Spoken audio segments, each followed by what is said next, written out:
इन चार लोगों की मदद कभी नहीं करना चाहिए। ये मदद करने वाले को ही ले डूबते हैं। मित्रों, ये चार लोग चाहे कितना ही गिड़गिड़ाएं, पर इनकी मदद भूल से भी मत करना, वरना ये तुम्हें ही मुसीबत में फंसा देंगे। ये चार लोग कौन हैं जिनकी मदद नहीं करना चाहिए, और अगर मदद करना भी चाहिए तो उनसे उचित दूरी बनाकर रखना चाहिए, ताकि वे आपके साथ किसी तरह का धोखा ना कर सके, आपके लिए विपत्ति का कारण ना बन सके।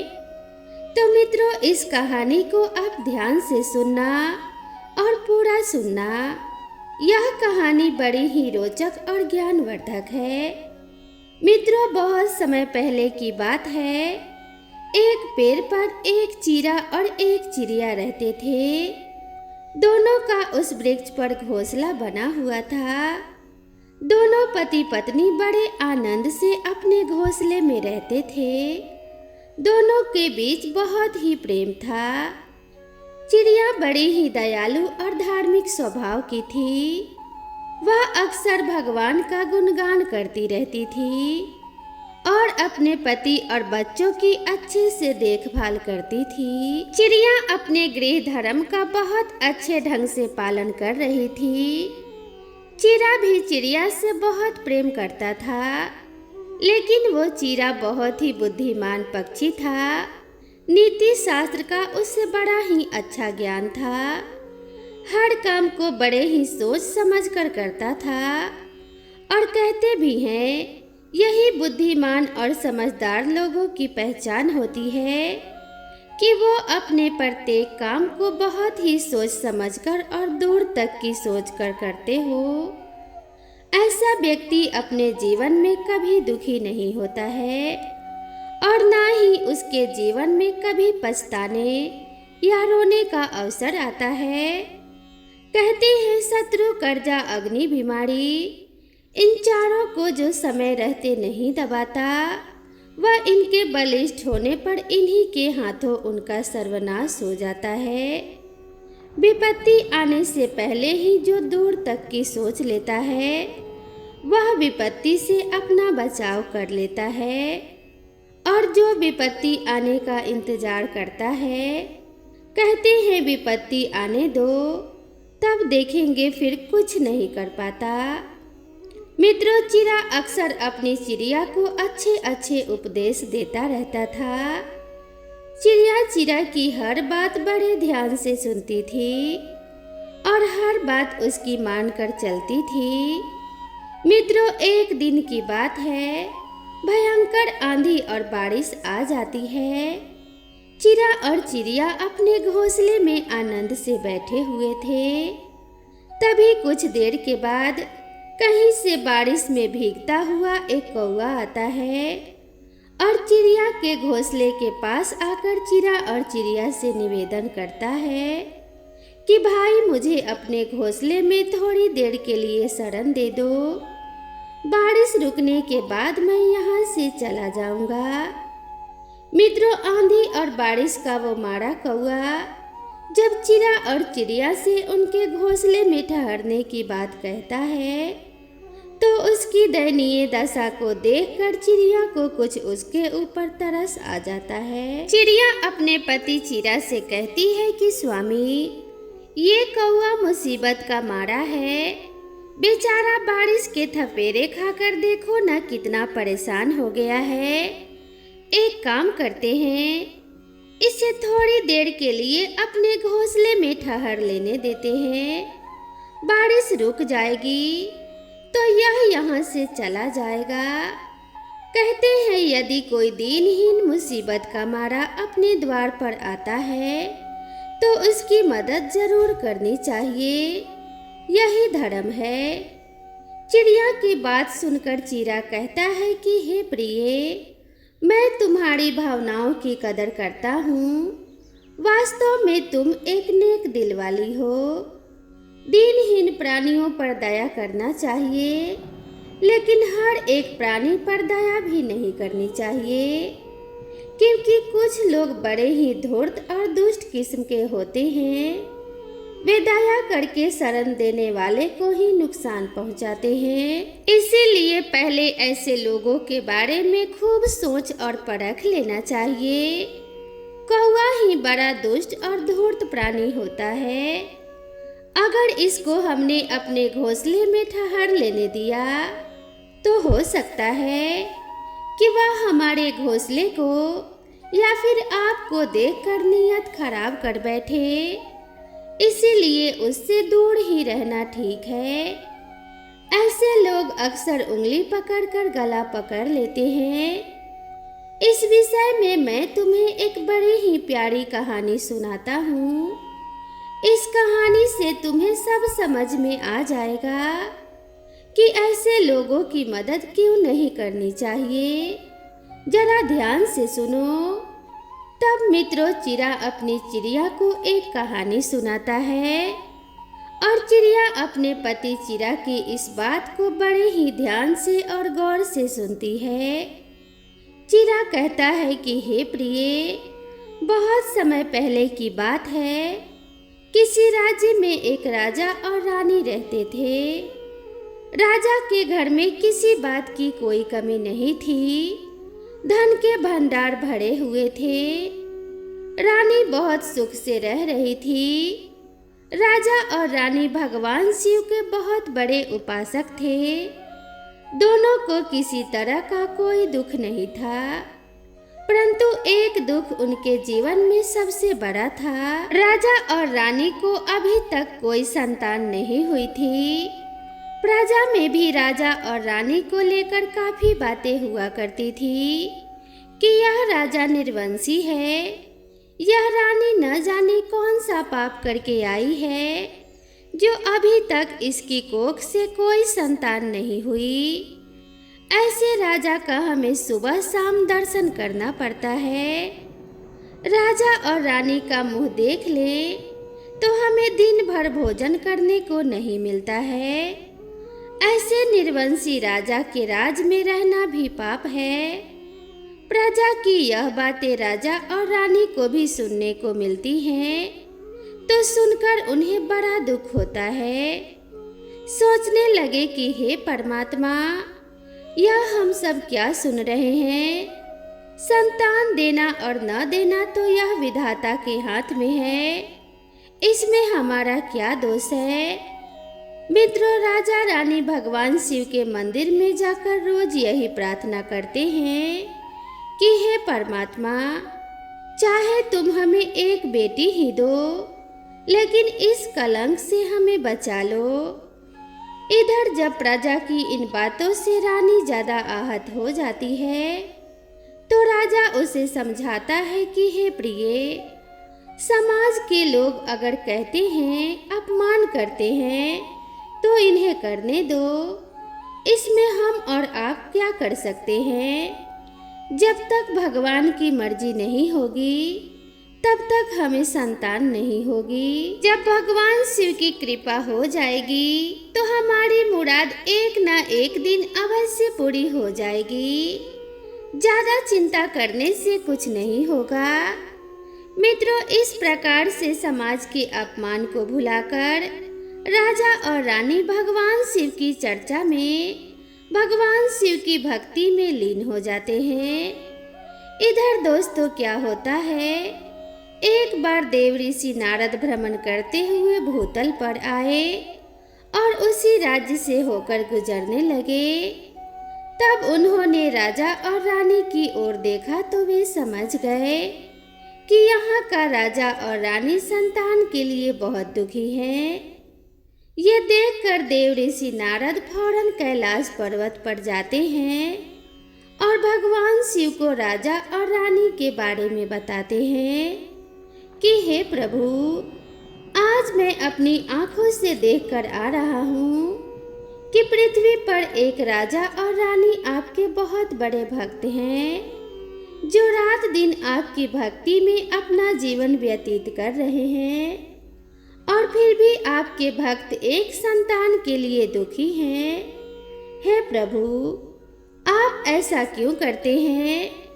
जो भक्त आपकी भक्ति करते हैं, आप आप उनको ही दुखी और अपमानित क्यों करते हैं? भगवान शिव बोले, देव ऋषि, विधि के विधान को कोई नहीं बदल सकता। सब अपने अपने कर्म का फल पाते हैं और जो समय निर्धारित है उस समय से पहले ना किसी को कुछ मिलता है और ना ही किसी का कुछ जाता है।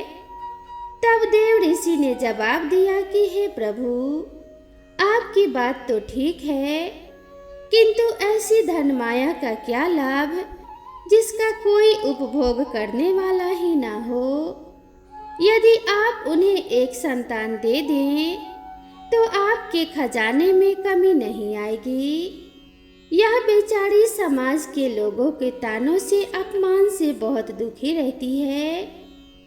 नारद की बात को सुनकर के भगवान शिव कहते हैं, देव ऋषि ज्यादा परेशान मत हो। उस रानी की एक पुत्री होगी और आश्चर्यचकित करने वाली बात यह होगी कि उस कन्या का विवाह एक मुर्दे के साथ में होगा। मित्रों, यह बात सुनकर के नारद बड़े हैरान हो जाते हैं कि एक लड़की का विवाह एक मुर्दे के साथ में कैसे हो सकता है। यह तो और भी विचित्र कहानी है। नारद ने कहा, चलो जो भी हो, कम से कम उनके घर में संतान तो हो ही जाएगी। इस प्रकार देव ऋषि नारद वहां से चले जाते हैं। इधर धीरे धीरे समय गुजरता है। भगवान शिव की कृपा से रानी ने गर्भ धारण किया और समय आने पर जब प्रसव काल होता है तो रानी के गर्भ से एक पुत्री ने जन्म लिया। रानी और राजा ने देखा तो कन्या को देखकर बहुत प्रसन्न होते हैं और कहने लगते हैं, चलो भगवान ने हमको एक बेटी तो दी, बेटी ही सही, कम से कम उस कलंक से तो छूट ही गए। जो लोग हमारे बारे में उल्टी सीधी बातें करते थे। दोस्तों, बड़े खुशी के साथ राजा और रानी अपने बेटी का लालन पालन करने लग जाते हैं। रानी ने अपने कन्या का नाम गुणवंती रखा। राजा रानी के लालन पालन में गुणवंती धीरे धीरे सयानी होती चली गई। राजा ने अपनी कन्या को गुरुकुल में पढ़ने को भेज दिया। मित्रों, गुरुकुल के जो आचार्य थे वो बड़े ही विद्वान थे।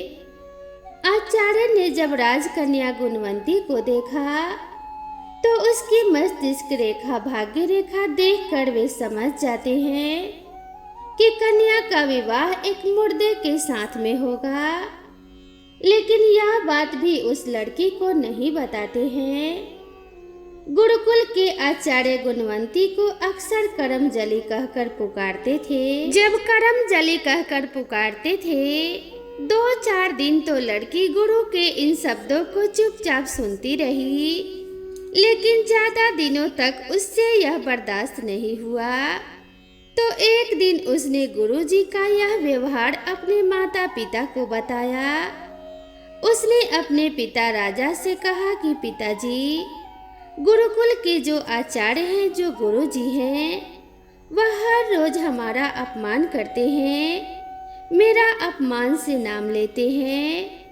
राजा ने पूछा कि क्या हुआ बेटी, आचार्य तुम्हारा क्या नाम लेते हैं? तब गुणवंती ने बताया कि पिताजी, हमारे गुरुजी हमारा नाम ना लेकर हमें करमजली कहकर बुलाते हैं। यह नाम सुनकर हमें बड़ा अपमान सा लगता है, हमें अपमान महसूस होता है। एक गुरु को ऐसा नहीं करना चाहिए। दोस्तों, अपने बेटी के इन शब्दों को सुनकर के राजा रानी को कुछ देर के लिए बहुत बुरा लगा। और सच बात है दोस्तों, अगर किसी माता पिता की बेटी या बेटा को अगर गलत नाम से कोई पुकारता है या फिर उल्टा सीधा नाम लेता है तो हर माता पिता को दुख होता है। राजा और रानी ने कहा कि ठीक है बेटी, हम कल तुम्हारे गुरुकुल में आकर तुम्हारे गुरु से बात करेंगे और उनसे पूछेंगे कि वो हमारे बेटी का नाम क्यों बिगाड़ते हैं। मैं उनसे कहूँगा कि हमारी बेटी का नाम करमजली मत लिया करो। इस प्रकार से वे अपने बेटी को समझा देते हैं। मित्रों, अगला दिन जब होता है, इधर गुणवंती जब अपने गुरुकुल में पढ़ने को जाती है, तो कुछ देर बाद उसके माता पिता यानी कि राजा और रानी गुरुकुल में जाते हैं और गुरुकुल के आचार्य से मिलते हैं और कहते हैं कि हे गुरुजी, आपने हमारी बेटी का नाम करमजली क्यों रख दिया है? हमारी पुत्री का नाम तो गुणवंती है। जब आप उसे करमजली कहते हैं तो वह अपने आप को बड़ा अपमानित महसूस करती है, उसे बड़ा दुख होता है। तब गुरुकुल के आचार्य कहते हैं कि हे राजन, हमने तुम्हारी बेटी की मस्तिष्क रेखा को पढ़ा है। इसका विवाह एक मुर्दे के साथ में होगा, इसीलिए हमने इसका नाम करमजली रख दिया। मित्रों, राजा और रानी ने जब सुना कि उनकी बेटी का विवाह एक मुर्दे के साथ में होगा, तो यह सुनकर उन्हें बड़ा दुख होता है, लेकिन वह यह बात अपनी बेटी को नहीं बताते और गुरु से आज्ञा लेने के बाद वह अपने घर को चले आते हैं और भगवान की इच्छा समझकर अपनी पुत्री को पालने पोसने में लग जाते हैं। लेकिन उस दिन के बाद उनके मन में चिंता बैठ गई थी कि गुरुदेव ने बताया है कि हमारी बेटी का विवाह एक मरे हुए व्यक्ति के साथ में होगा। मित्रों, यह चिंता उनके दिल में चुभती चली गई और धीरे धीरे बेटी गुणवंती भी इधर सयानी होती चली गई। जब गुणवंती जवान हो जाती है, शादी के लायक होती है, तब राजा रानी ने अपनी बेटी की ओर देखा। रानी ने कहा कहीं गुरु की बात सत्य ना हो जाए, इसीलिए रानी बोली कि हे स्वामी, जितनी जल्दी हो सके इस बेटी को लेकर एक दूसरे शहर में चलते हैं और कोई अच्छा सा राजकुमार देख करके इसका विवाह कर देते हैं।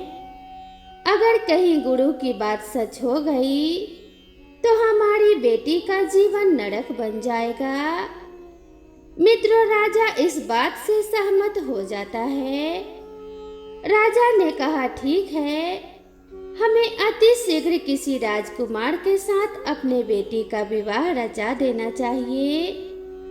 राजा रानी अपने बेटी को लेकर दूसरे शहर की ओर चल देते हैं।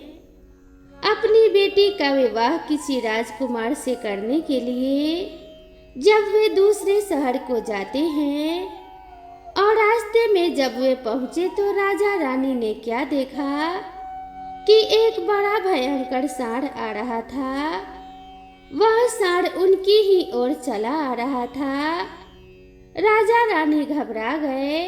राजा रानी अपनी बेटी को लेकर आगे अपने प्राण बचाने के लिए भागते हैं।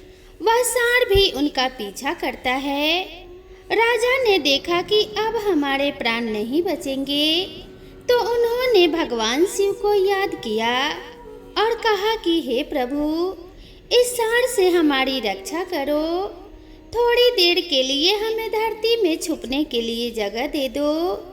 थोड़ी देर के लिए इस पृथ्वी को फाड़ दो ताकि हम इसमें छिप जाएं। मित्रों, भगवान शिव उन दोनों की प्रार्थना को स्वीकार कर लेते हैं और उसी समय धरती फट जाती है और उस धरती में राजा और रानी अपनी बेटी गुणवंती को लेकर छिप जाते हैं। उसके बाद वह धरती ऊपर से बंद हो जाती है। इधर जो सांड था वह भी वहीं बैठ जाता है और राजा रानी की प्रतीक्षा करने लगता है कि जब वे धरती से निकलेंगे तब मैं इनको मार डालूंगा। बहुत समय तक सांड प्रतीक्षा करता रहा, लेकिन जब वो नहीं निकले तो जो सांड था वहां से चला गया। इधर बहुत देर के बाद में रानी ने फिर भगवान शिव से प्रार्थना की कि हे प्रभु, अगर वह सांड वहां से चला गया हो तो हमें बाहर निकालो। रानी की प्रार्थना भगवान शिव ने स्वीकार कर ली और उसी समय धरती फट गई और राजा रानी फिर से अपनी बेटी को लेकर बाहर निकल आए। उसके बाद राजा रानी अपनी बेटी के साथ वहां से आगे को चलते हैं। मित्रों, चलते चलते उन्हें एक जगह शाम हो जाती है। जिस जगह में वे पहुंचे थे वह नगर से बाहर एक सुनसान स्थान था। रात होने पर वे छिपने के लिए इधर उधर जगह ढूंढने लगते हैं कि कहीं कोई मकान दिख जाए। मित्रों, तब तक उनकी नजर एक महल के ऊपर जाती है। रात्रि हो चुकी थी। राजा रानी ने विचार किया कि चलो एक महल दिखाई दे रहा है, हमें इस महल में आज की रात गुजारनी चाहिए और अगले दिन आगे के लिए प्रस्थान करना चाहिए। दोस्तों, अपनी बेटी को लेकर के राजा रानी उस महल के पास में पहुँचे। महल के दरवाजे पर जाकर खड़े हो गए। महल का जो द्वार था वह द्वार बंद था। राजा और रानी अपनी बेटी को लेकर उस महल का दरवाजा खटखटाते हैं। सोचते हैं कि शायद इस महल के अंदर कोई होगा जो हमें रुकने के लिए थोड़ी शरण दे देगा। थोड़ी देर के बाद में क्या होता है, उस महल का दरवाजा खुल जाता है। जैसे ही दरवाजा खुलता है तो राजा रानी के अंदर जाने से पहले वह लड़की उस महल के अंदर प्रवेश कर जाती है।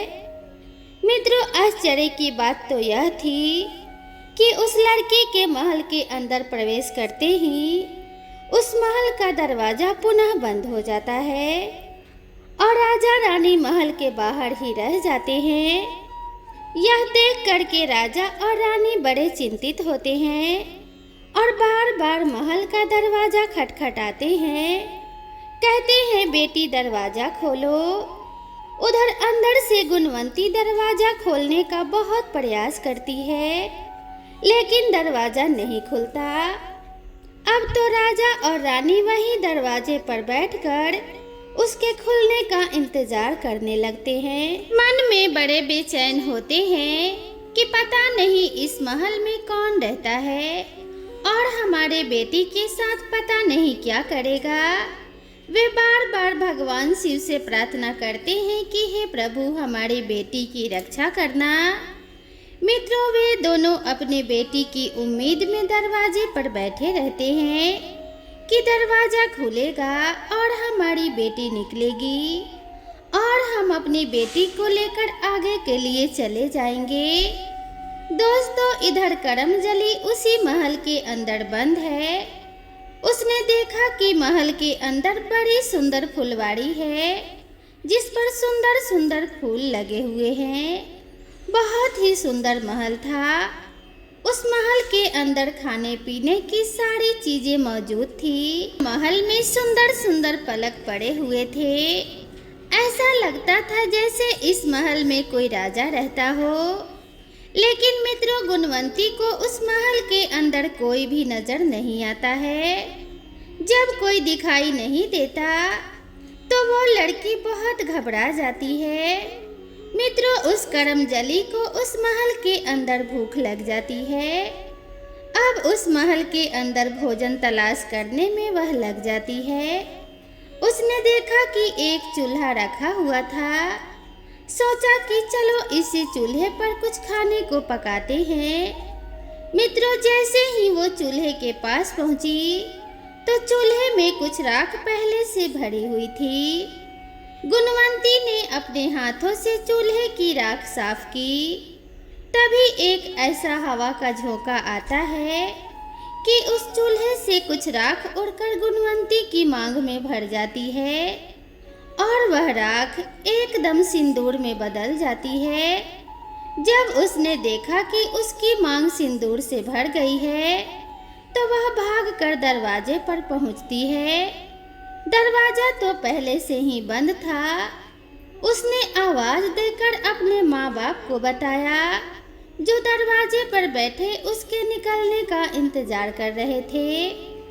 उसने बताया कि पिताजी, अभी अभी मैं अपने खाने की व्यवस्था कर रही थी। चूल्हे से जब मैंने राख हटाई तो वो राख मेरी मांग में भर गई और वह एकदम सिंदूर में बदल गई। बेटी की बात सुनकर राजा रानी विचार करने लगते हैं कि लगता है आचार्य की बात सच हो गई है। कर्म की गति बड़ी ही प्रबल है। फिर राजा ने कहा, देखो बेटी, देखो जरा कि कोई अंदर है तो नहीं, ध्यान से देखकर बताओ।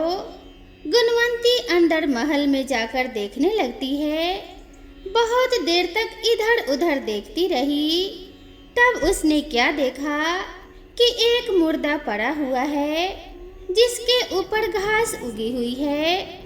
उसने आकर के सारी बात अपने पिता को बताई कि पिताजी, यहाँ कोई इंसान तो नहीं है, परंतु एक मरा हुआ व्यक्ति पड़ा है और उसके शरीर पर घास जमी हुई है।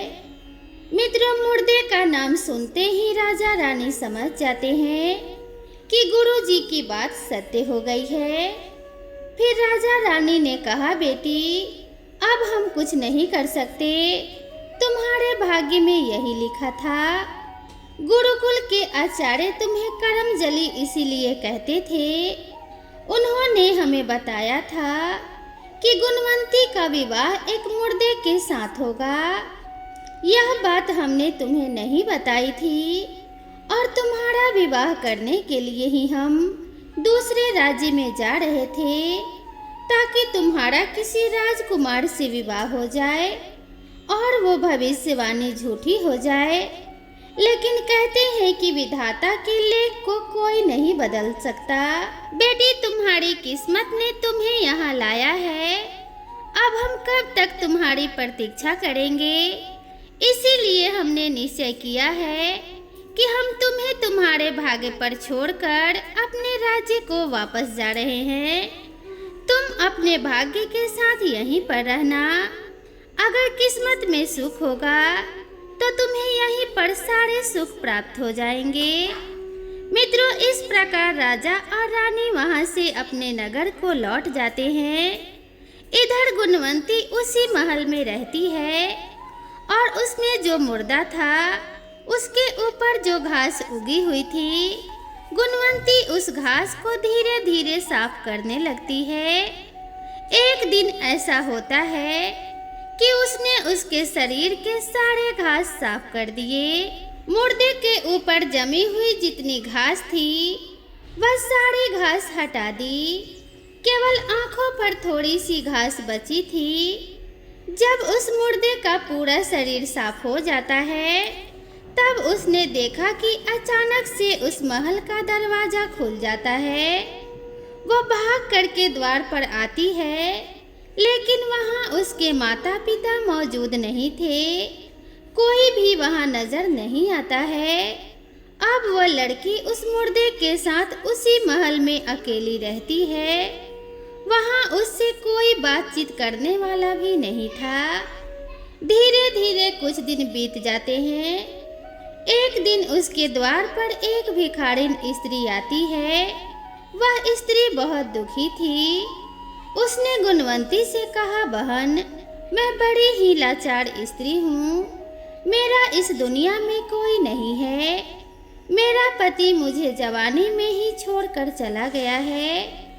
अपना पेट पालने के लिए भीख मांगकर गुजारा करती हूँ। मित्रों, उस भिखारिन स्त्री की दुख भरी कहानी सुनकर गुणवंती को उस पर दया आ जाती है। गुणवंती सोचती है कि मैं तो वैसे भी इस महल में अकेली ही रहती हूँ। उसने सोचा कि क्यों न मैं इस भिखारिन को अपने साथ महल में रख लूँ, तो मेरा भी समय आसानी से कट जाएगा और उसको भी भोजन वस्त्र आदि की सुविधा हो जाएगी। मित्रों, गुणवंती ने उस भिखारिन को उसी महल में दासी के रूप में रख लिया। सोचा कि कुछ न कुछ काम करती रहेगी। मित्रों, इस प्रकार गुणवंती उस भिखारिन को अपने महल के अंदर बुला कर ले जाती है और जो फटे पुराने वस्त्र पहने हुए थे उससे कहती है कि अपने कपड़े निकाल दो और नए कपड़े लाकर उसको देती है। मित्रों, उस भिखारिन की भी जिंदगी बड़े आनंद से उस महल में बीतने लगती है।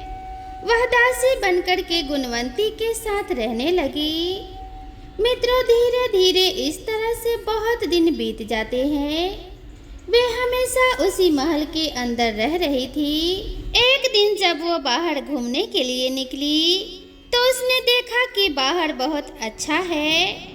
अगले दिन उसने अपने दासी से कहा कि मैं भगवान शिव के मंदिर में पूजा करने के लिए जा रही हूँ।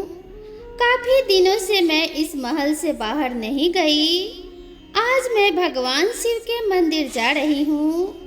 इस महल का द्वार खुला है।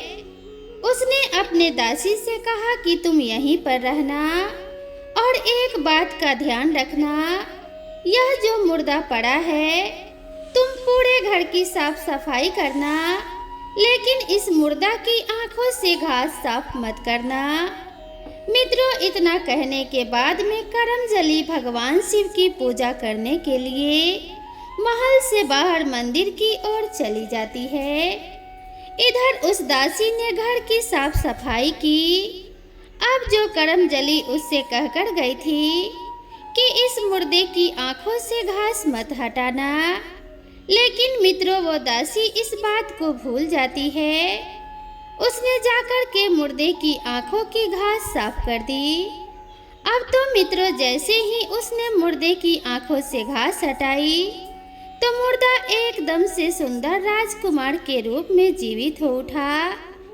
अब वो मुर्दा नहीं था बल्कि एक सुंदर राजकुमार बन गया था।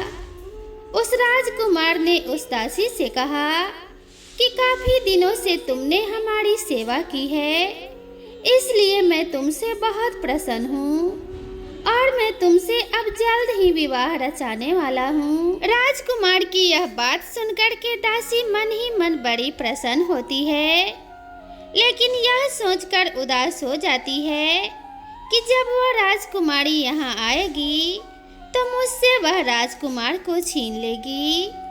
इसीलिए उसने राजकुमार को पहले ही बता दिया कि राजकुमार हमारे महल में हमारे साथ एक हमारी दासी रहती है। वह इस समय मंदिर गई है। अगर वह आ जाए तो उसे देखकर उस पर नियत खराब मत करना, वह हमारी दासी है। राजकुमार ने कहा कि नहीं प्रिय, ऐसा कदापि नहीं होगा। तुमने हमारी सेवा की है तो हमारे ऊपर अब तुम्हारा ही अधिकार है।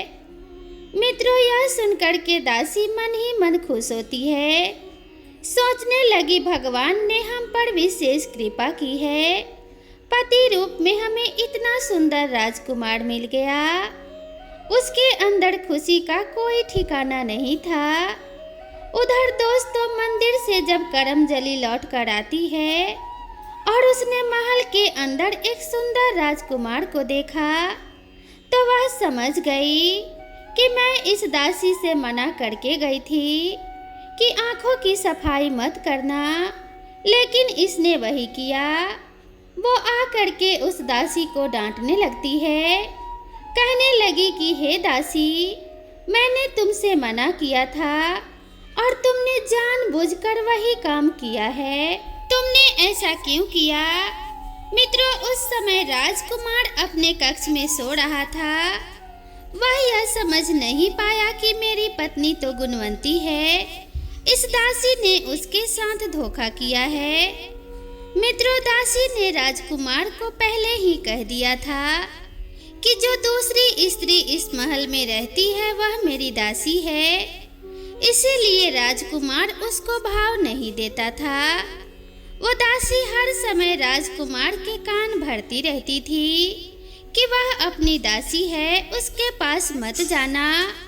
राजकुमार भी कभी गुणवंती की तरफ आंख उठाकर भी नहीं देखता था। धीरे धीरे कुछ समय और बीत जाता है। एक दिन राजकुमार ने उस दासी से कहा कि मैं अपने विवाह का कुछ सामान खरीदने के लिए शहर जा रहा हूँ और तुम्हें कुछ चाहिए तो बता दो, मैं उधर से लेते आऊँगा। दासी कहने लगी कि राजकुमार हमें क्या चाहिए, यहाँ किसी बात की कमी नहीं है। इस महल में हर चीज की व्यवस्था है, मुझे कुछ भी नहीं चाहिए। आप अपने विवाह का सामान खरीद लाइए। दोस्तों, उसके बाद में जब वह राजकुमार शहर के लिए सामान खरीदने चला जाता है तो उसकी नजर गुणवंती पर पहुंच जाती है। उसने देखा कि एक बड़ी ही सुंदर स्त्री हमारे होने वाली रानी की दासी है। चलो इससे भी कुछ पूछ लेते हैं, इसके लिए भी कुछ बाजार से लेते आएंगे। मित्रों, राजकुमार कहने लगा कि तुम्हें क्या चाहिए, अगर कुछ चाहिए तो बता दीजिए। हम शहर जा रहे हैं, उधर से आएंगे तो लेते आएंगे। हम अपने विवाह का सामान खरीदने जा रहे हैं, कल हम अपने रानी के साथ शादी रचाएंगे। मित्रों, यह सुनकर गुणवंती के पैरों के नीचे जमीन खिसक जाती है। सोचने लगी कि इस दासी ने तो हमारे साथ बहुत बड़ा धोखा कर दिया है, लेकिन वह उस समय चुप रहती है। उसने राजकुमार से कहा कि यदि तुम हमारे लिए कुछ लाना चाहते हो तो बाजार से एक कठपुतली ले आना। मित्रों, इस प्रकार राजकुमार शहर को चला जाता है और अपने विवाह का अच्छा सामान खरीदता है। उसके बाद में एक कठपुतली खरीद लेता है और फिर उसी महल में आ जाता है। राजकुमार ने उस कठपुतली को गुणवंती को लाकर दे दिया। इधर दोस्तों रात हो जाती है। राजकुमार अपने शयन कक्ष में सोने के लिए चला जाता है और उधर वो दासी गुणवंती को जलाने के लिए उसके पास जाती है और कहती है कि हे गुणवंती, कल राजकुमार हमारे साथ विवाह रचाएंगे। मैं यहाँ की रानी बन जाऊंगी और तुम मेरी दासी बन कर के रहोगी। यह सुनकर के गुणवंती का खून खौल जाता है, लेकिन वह कुछ नहीं कहती। मित्रों, जब रात हो जाती है तो गुणवंती राजकुमार के पड़ोस वाले कमरे में जाकर बैठ जाती है और अपनी उस कठपुतली से बातें करने लगती है। राजकुमारी रो रो कर उस कठपुतली से कहती है कि हे कठपुतली, इस महल में मेरी सुनने वाला कोई नहीं है।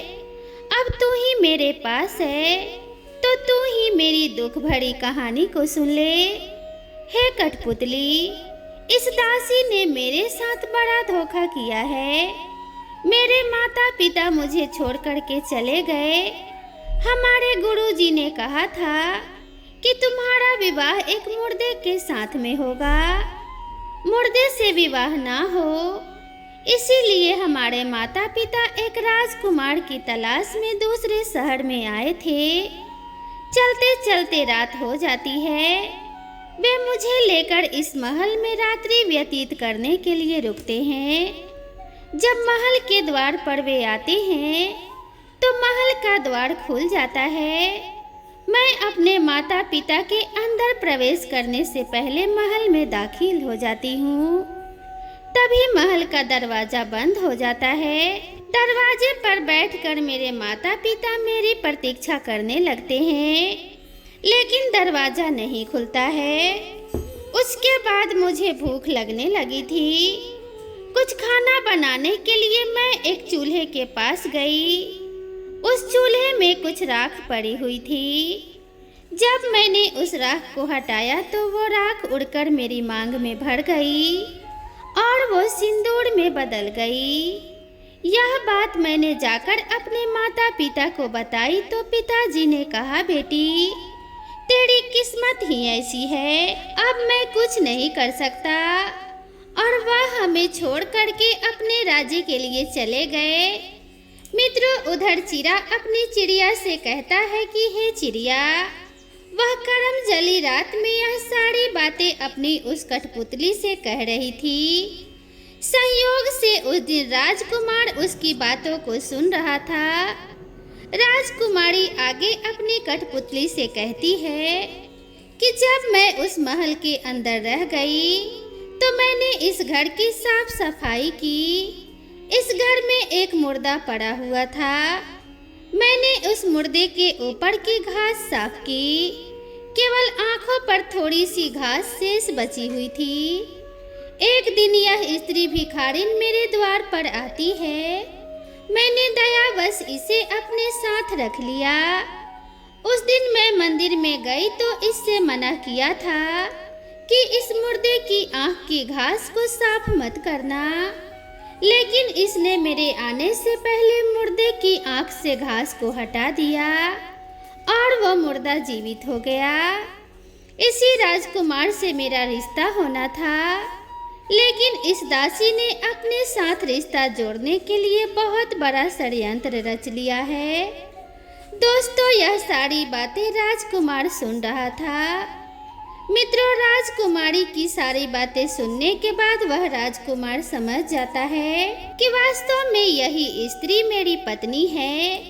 वह चुपचाप जाकर अपने कक्ष में सो जाता है और जब सवेरा होता है, शादी की तैयारियां होने लगती है।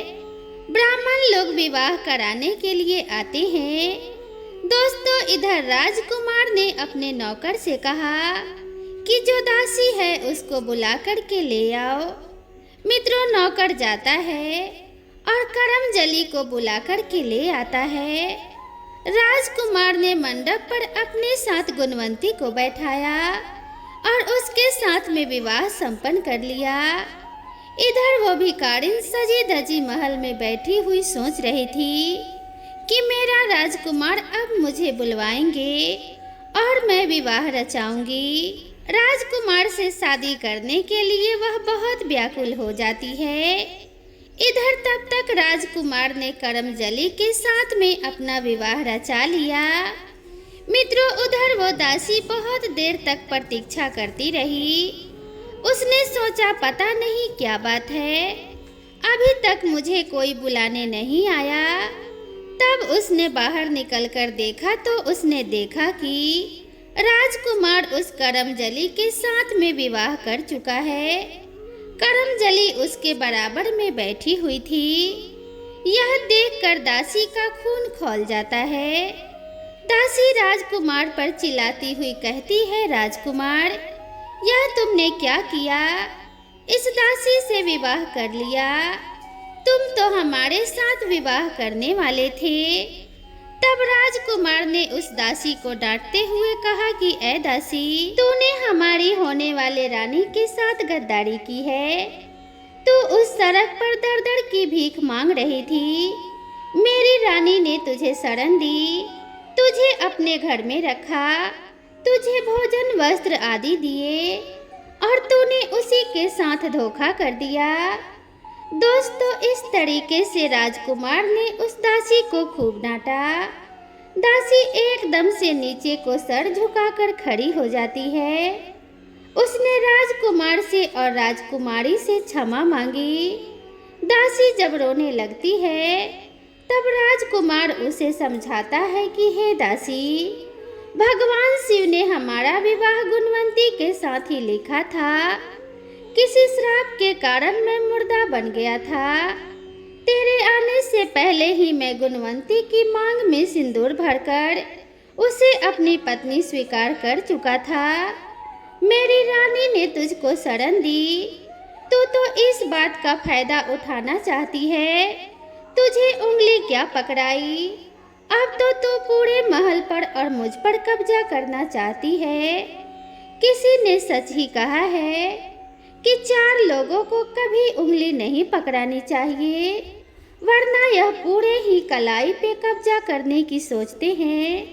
नंबर 1, जो व्यक्ति जल में डूबता हो उसे कभी जल में घुसकर उंगली नहीं पकड़ानी चाहिए, वरना वो आपके ऊपर ही चढ़ जाएगा और आपको ही डुबो देगा। डूबते व्यक्ति को बचाने के लिए किसी लकड़ी या रस्सी या फिर डंडे का सहारा लेना चाहिए।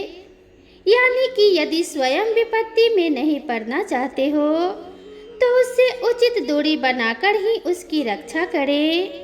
जल में तभी कूदे जब आप उसके भार को उठा सकें। अन्यथा बाहर से ही उसकी मदद करें जो स्वभाव से आपका शत्रु हो। कहते हैं जो स्वभाव से आपका शत्रु होता है उससे हमेशा ही दूरी बनाकर रखना चाहिए। यदि आप उसे अपने नज़दीक ज़्यादा लाएंगे तो वह आपके लिए ही मुसीबत बन सकता है। कभी ये मौका ना दें। लोभी, लालची, धूर्त और दुष्ट व्यक्ति की मदद करने का अर्थ है वह आपको ही लूटने की सोचेगा। ऐसे लोगों से सदैव दूरी बनाकर रखें। इन पर कभी भी भरोसा ना करें। कभी भी वो मौका ना दें कि उंगली पकड़कर फिर आपके ऊपर कब्जा करने की सोचे। मित्रों, जो अपने स्वार्थ के लिए दूसरों का नुकसान करे, चिड़िया ने कहा, पहले प्रकार का इंसान वह होता है जो सिर्फ अपने स्वार्थ के लिए दूसरों का नुकसान करता है। वह बिना किसी कारण के दूसरों को तकलीफ पहुंचाता है। ऐसे लोगों की मदद करने से आप भी उस तकलीफ का शिकार हो सकते हैं। नंबर 2, जो हर हाल में सिर्फ अपने फायदे की सोचते हैं। दूसरे प्रकार के इंसान वो होते हैं जो हर परिस्थिति में सिर्फ अपने फायदे की सोचते हैं, चाहे सामने वाला कितना भी प्रिय या करीबी क्यों ना हो। उनके लिए अपना फायदा ही सबसे ज़्यादा महत्वपूर्ण होता है। ऐसे लोगों की कभी मदद नहीं करनी चाहिए। नंबर 3, जो अपनी गलती कभी नहीं मानते।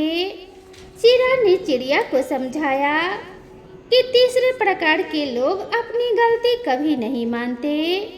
वे हमेशा दूसरों को दोष देते हैं और अपनी गलती को छुपाने के लिए झूठ बोलते रहते हैं। ऐसे लोगों की मदद भूल से भी नहीं करना चाहिए। ये लोग मदद के नाम पर गलत काम करवाकर आपको ही मुसीबत में फंसा देंगे। मित्रों, आपको तो पता ही है कि लोग झूठी बात बहुत जल्दी मान लेते हैं, इसीलिए इनकी भी मदद नहीं करनी चाहिए। नंबर 4, जो दूसरों की मेहनत का लाभ उठाते हैं। चौथे प्रकार के वे लोग होते हैं जो दूसरों की मेहनत का लाभ उठाना जानते हैं लेकिन खुद कभी मेहनत करना नहीं चाहते। ऐसे लोगों की मदद भी कभी नहीं करनी चाहिए। मित्रों, इधर चिड़ा चिड़िया से कहता है कि हे प्रिय, इसीलिए दया भी मनुष्य को सोच समझ कर दिखानी चाहिए। कुछ लोग दया के योग्य नहीं होते। वह राजकुमार आनंद से उस महल में अपने रानी के साथ रहने लगता है। इधर चिड़िया समझ जाती है कि कौवे का स्वभाव दुष्ट है और दुष्ट कभी अपनी नीचता से बाज नहीं आता, इसीलिए इसकी मदद करना ठीक नहीं है। मदद भी उसी की करो जो मदद के लायक हो। दुष्ट की मदद करना पाप का भागी बनना होता है। दोस्तों, मैं उम्मीद करती हूँ इस कहानी से आपके लिए बहुत ही अनमोल सीख मिली होगी। तो चलिए अपनी कीमती राय कमेंट बॉक्स में ज़रूर लिखिए। मिलते हैं आपसे अगली ज्ञानवर्धक कहानी में इसी तरह की एक और नई कहानी के साथ। तब तक आप सभी को मेरा प्यार भरा नमस्कार।